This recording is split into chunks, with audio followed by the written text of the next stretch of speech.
Olá, pessoal! Que a gloriosa paz de Deus e a sua maravilhosa graça seja com vocês. Sou a pastora Cristiane Correia, dona do canal Mergulhando nas Escrituras Sagradas, e venho compartilhar aqui, dividir com vocês um texto na palavra de Deus. Estava na noite de hoje, aqui especificamente é 22 do 9, estava hoje trazendo a doutrina, um ensinamento na igreja, e muito me alegrei no Senhor com a palavra de Deus. Eu queria compartilhar aqui com vocês um pouco sobre este assunto, que é um pouco, como eu posso dizer, um pouco polêmico. Algumas pessoas, opiniões divergem, entendimentos divergem. Eu carrego no meu coração o intuito não de trazer minha opinião acerca das Escrituras, até porque a minha opinião não importa quando se trata das Escrituras. Eu tenho o hábito de dizer que não é a minha opinião que importa, mas o que o texto está falando, qual é a verdade que a Escritura nos traz, o que é que ela está falando conosco. Então, quando nós falamos de opinião, é muito pessoal. Então, eu não gosto muito de trazer minha opinião quando se trata das Escrituras. Uma coisa é quando falamos a respeito de assunto, de temas seculares, mas da palavra de Deus, eu não gosto de dizer, essa é a minha opinião, eu acho isso, eu acho aquilo. Eu procuro, na verdade, buscar ser fiel ao máximo ao que o texto está dizendo. Então, hoje tive a oportunidade de estar trazendo o ensinamento no culto da palavra e muito também, ao mesmo tempo, pude aprender com o Senhor. E eu gostaria de dividir com você esse assunto, amém? João capítulo 13, do versículo 21 ao versículo 27, está escrito assim: Depois de dizer isso, Jesus se angustiou em espírito e afirmou: em verdade lhes digo, que um de vocês vai me trair. Então os discípulos olharam uns para os outros, sem saber a quem ele se referia. Ao lado de Jesus estava reclinado um dos seus discípulos, aquele a quem ele amava. Simão Pedro fez um sinal a esse para que perguntassem a quem Jesus se referia. Então aquele discípulo, reclinando-se sobre o peito de Jesus, perguntou: Senhor, quem é? Jesus respondeu: é aquele a quem eu der o pedaço de pão molhado.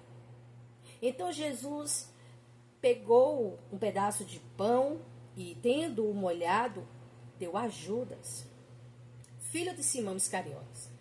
E depois que Judas recebeu o pedaço de pão, imediatamente Satanás entrou nele.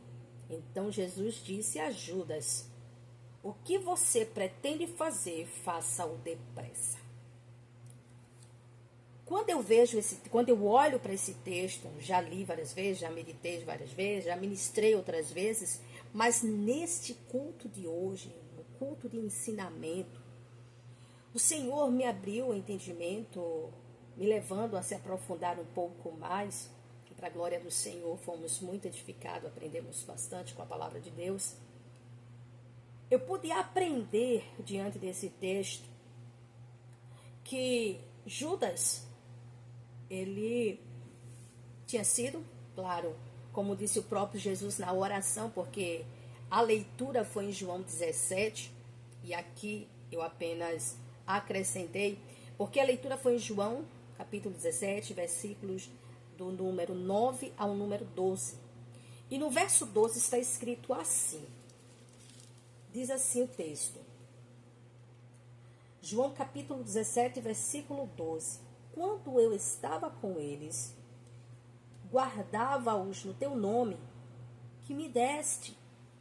Eu os protegi e nenhum deles se perdeu, exceto o filho da perdição, para que se cumprisse a Escritura. Jesus, quando chamou os 12, Judas era um deles. Judas, o ministério de Jesus durou aí em torno de 3 anos aproximadamente, e nesse período Judas estava andando com Jesus. Ele ouviu os sermões, ele ouviu as parábolas e também as interpretações das parábolas entregues por Jesus. Judas estava presente quando muitas vezes, após Jesus trazer uma parábola, citar uma parábola, no particular, ele esclarecia, falava de forma mais clara para os seus discípulos. Judas também estava lá. Judas andou com Jesus, ouviu suas pregações, presenciou seus milagres. Judas viu Jesus trazer, colocar diante deles aquilo que o Pai havia lhe entregado. Judas comungou com Jesus. Judas sentou e durante aproximadamente 3 anos, aí ele, junto com Jesus, celebrou a Páscoa. Ele também, viu Jesus operar milagres, devolvendo a vida a pessoas, expulsando demônios e mais. Acima de todos os milagres, ele ouviu a mensagem do reino. Mas por que Judas, como os demais, não viveu Jesus na verdade? Eu vou dizer para você uma coisa. É porque Judas não teve o seu caráter transformado. E analisando o contexto geral, conseguimos perceber que era porque era para se cumprir a Escritura. Judas não foi predestinado para aquilo. Mas quando Jesus chama os 12, Judas veio no pacote, sabe por quê? Porque a Escritura tinha que se cumprir. E não seria alguém que nasceu de Deus, que, como diz ali João 15, sobre a videira verdadeira, como um ramo que está ligado à videira e a videira nele, jamais essa pessoa poderia ser aquele que haveria de trair Jesus. Então, simplificando, Jesus sabia que Judas era aquele que o haveria de trair. E na verdade, não é que Jesus descobriu depois, Jesus escolheu os 12, descobriu depois que aquilo iria acontecer, que ouviu rumores. Não, a sua onisciência. Ele sabia perfeitamente quem era que o haveria de trair. Para trair Jesus, teria que ser alguém que não teve o seu caráter transformado. Para vender Jesus, não poderia ser jamais poderia ser alguém que tinha nascido de novo. Não é porque Judas foi chamado para compor o corpo do discípulo que ele era de Deus. Ele foi chamado para que a Escritura se cumprisse. Para vender Jesus, não poderia ser alguém que realmente tinha nascido de Deus. Teria que ser alguém que não nasceu. Teria que ser alguém que, embora fizesse parte do meio, não poderia ser do meio. Você está entendendo aqui onde eu quero chegar? Judas não foi predestinado para aquilo. Judas, na verdade, era responsável pelas suas escolhas.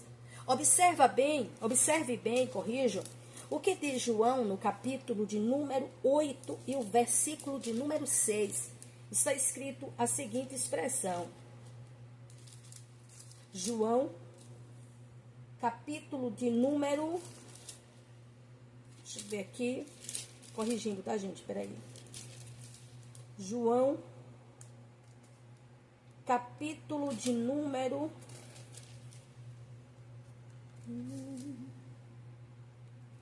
João, capítulo de número 12. Corrijo, tá, gente? Desculpa aí. João, capítulo 12, versículo de número 6. Está escrito. Ele disse isso não porque se preocupava com os pobres, mas porque era ladrão. E tendo a bolsa do dinheiro, tirava o que era colocado nela.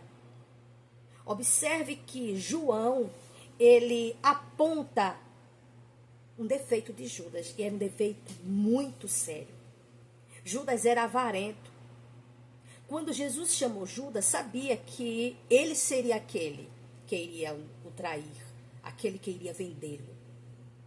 Então Jesus jamais iria chamar, ou iria, na verdade, permitir que aquele o qual Deus, o Pai, o Eterno, havia ali confiado, traísse. Porque Jesus havia dito assim, já tinha falado a respeito disso, a respeito dos escândalos, dizendo, ai daquele, ou seja, é mistério que venham os escândalos, mas ai daquele por onde vem o escândalo. As pessoas, todos nós somos, sim, responsáveis pelas nossas decisões. Então, quando João, ele agora que aponta Judas e mostra qual era o problema de Judas, que Judas era ladrão, isso aqui acontece num jantar que houve em Betânia, na casa de Marta, irmã de Lázaro. Maria, a irmã de Lázaro e de Marta, é óbvio, vem e lava ali, né? Ou seja, unge Jesus com aquele perfume. E quando isso acontece, Judas fica indignado com aquela ação, dizendo, para que esse desperdício? Esse perfume aí poderia pegar ele, vender ele, e pegar o dinheiro e dar aos pobres. Então João deixa claro que Judas não estava preocupado com os pobres. E Jesus tinha dito, os pobres vocês têm sempre com vocês, mas a mim vocês não terão para sempre. Falando a respeito o quê? Que Maria estava preparando o corpo dele para a sua morte. Jesus iria partir dali para o Pai, desta vida para o Pai. Então Jesus disse para o próprio Judas, os pobres vocês têm sempre convosco, mas a mim não. Então João, aqui no versículo 6 do capítulo 12, ele vem e diz o porquê Judas se manifestou daquela forma. Não é que ele se preocupava com os pobres. A reação dele ali era fingida, não era verdadeira. Ele em nada se preocupava com os pobres, ele gostava de dinheiro, ele amava dinheiro. Uma certa feita Jesus falou a respeito disso, a respeito do amor ao dinheiro. Pessoas que têm amor ao dinheiro, avareza. Então Judas era alguém avarento, ele amava o dinheiro. E além de amar o dinheiro, ele ainda tinha o hábito, por ter a bolsa, de roubar. Olha que coisa aqui, gente, séria. Judas não se tornou ladrão quando passou a andar com Jesus.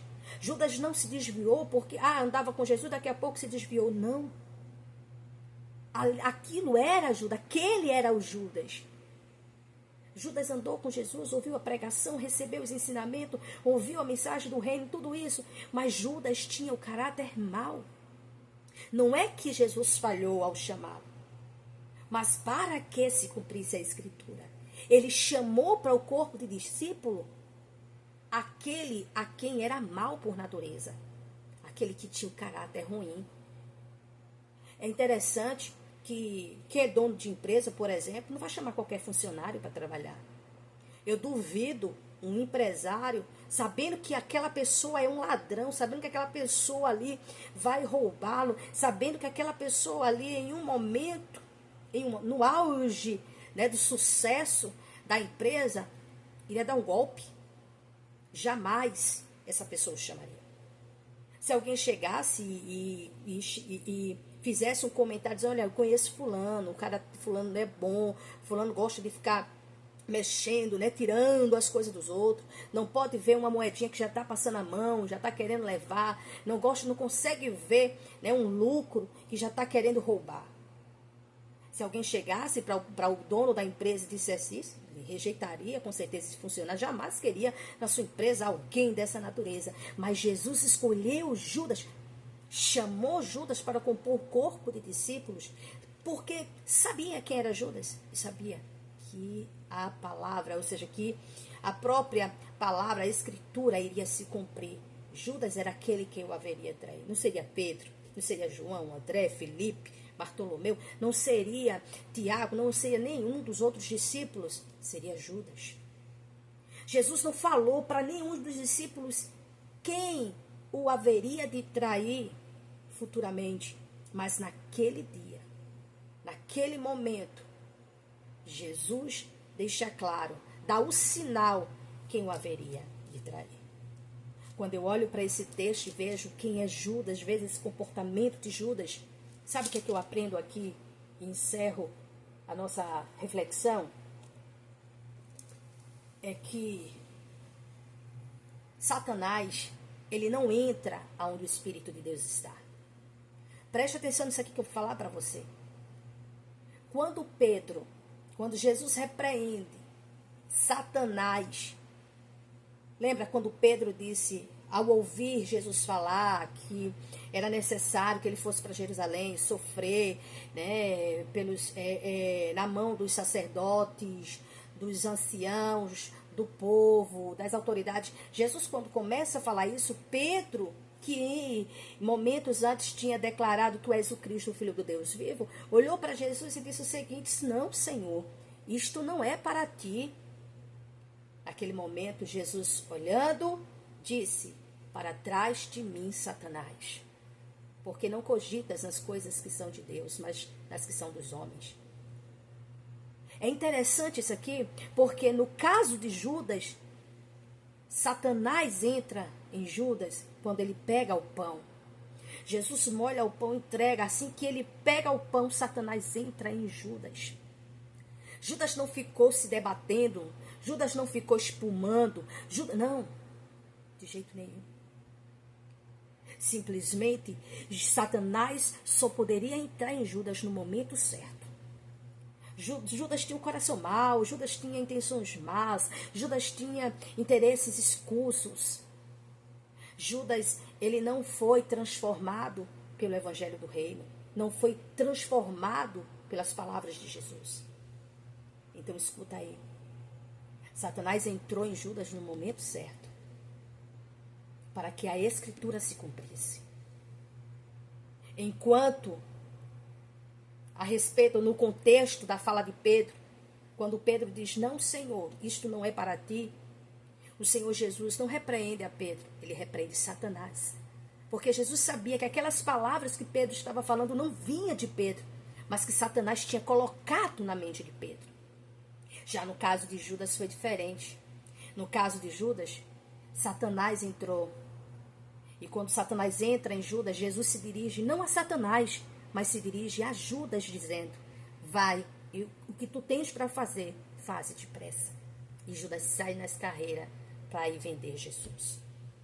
Você percebe aqui como é interessante? Como a forma de Jesus lidar com as situações, com as duas situações? Então não fica admirado com pregações bonitas, com palavras bonitas, com elogios, porque Judas andou com Jesus. Judas tinha aquela aparência de quem se preocupava com os pobres, mas na verdade não era com os pobres que ele estava preocupado. Ele queria roubar. Ele estava preocupado, era que o dinheiro viesse para a bolsa. Para quê? Para roubar. Então o que é que eu aprendo aqui? O que é que eu quero transmitir aqui para você? É que Judas, naquelas condições ali, Judas, ele era um perdido. Ele não se perdeu no sentido de ele foi achado por Jesus e se perdeu. Não. Ele foi chamado por Jesus, já perdido. Ele foi chamado por Jesus, mesmo Jesus sabendo que aquele coração não iria ser transformado. Repito para você, Jesus não falhou no chamado, Jesus não falhou na obra, Jesus não falhou ao chamar Judas para compor o corpo de discípulos. Mas o que aconteceu? Aconteceu para que a Escritura se cumprisse. Então que Deus continue te abençoando no nome de Jesus. E que nós venhamos andar vigilante e venhamos crer na palavra de Deus, porque Jesus deixa claro na oração sacerdotal no versículo 12. Eu não perdi nenhum dos que o Senhor me deu. Apenas o filho da perdição, porque aquele já estava perdido, aquele ali, ele não veio salvo, ele não veio para ser salvo, ele veio para se cumprir a Escritura. Poderia ser outra pessoa, sim, mas seria um perdido, seria alguém que não seria transformado, seria alguém que iria estar ali para que a Escritura ela fosse cumprida à risca. Então, entenda uma coisa, aquele que Deus chamou, aquele que Deus constituiu, aquele que Deus escreveu o seu nome no livro da vida, a estes não se perde. O que eu quero dizer para você com esse ensinamento é que aonde o Espírito Santo habita, Satanás não pode habitar. Aonde Satanás habita, o Espírito Santo não pode habitar. Por isso, o novo nascimento. Só uma pessoa nascida de Deus, transformada, uma pessoa que de fato creu em Jesus para ser salvo, só de fato uma pessoa que nasceu de Deus, nasceu de novo, tem o Espírito Santo. E quando Deus sela essa pessoa com o Espírito Santo, Satanás não pode tomar conta. Então que Deus continue nos abençoando em nome de Jesus. E creio eu que este ensinamento aqui é para agregar para você, trazer a você conhecimento e também acrescentar a tua fé. Não tenha dúvida de que você está em Deus. E se há, analise a sua vida pela palavra. Quer medir? Quer fazer uma autoanálise, como está escrito em 1 Coríntios, capítulo 11, a partir do verso 23?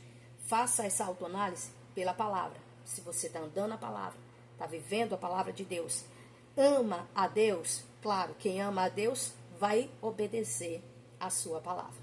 Que Deus em tudo continue nos abençoando. Um beijo no coração de todos. E se chegou até aqui o final e ainda não é inscrito, não deixa de se inscrever. Se inscreve aqui, vem fazer parte da nossa comunidade Mergulhando nas Escrituras Sagradas. E as nossas lives de ensinamento são todas terças e quintas, às 19h30, para a glória de Deus. Um beijo no coração de todos, que a gloriosa paz de Deus e a sua maravilhosa graça seja com cada um de vocês. Um beijo no coração e que a Shalom do Senhor permaneça com todos. Tchau, tchau. Até o próximo vídeo.